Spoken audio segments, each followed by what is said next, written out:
Solve the following simultaneous equations graphically. So we've got y is 5 over 2x minus 3 and x plus 2y is equal to 6.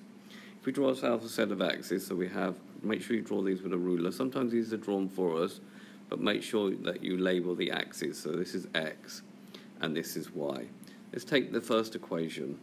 Y is equal to 5 over 2x minus 3. Now one way to draw this is to compare it with y is equal to mx plus c, and if we remember, m stands for the gradient, so gradient m is 5 over 2, and c stands for the y-intercept, minus 3. Now drawing a graph this way, you need to start with the intercept, so we need to find the y-intercept at minus 3, which is here, put a point. And the gradient of 5 over 2 means for every 2 we go along, we go 5 up. So we need to go 2 squares along and then 5 up. And then we'll repeat that 2 along and 5 up. And then we take our ruler and line it up against these points and draw a line. And make sure at one end, please, that you actually label it y is equal to 5 over 2x minus 3. Now to draw the second one, which is x plus 2y is equal to 6, then we can employ a different method.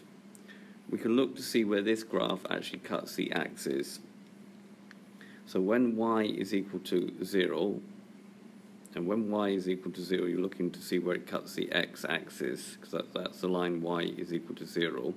We're going to have x plus 2 times 0 is equal to 6. Well, 2 times 0 is 0, so we're going to have x plus 0 is equal to 6, and therefore x is equal to 6. So that line passes through the point 6, 0.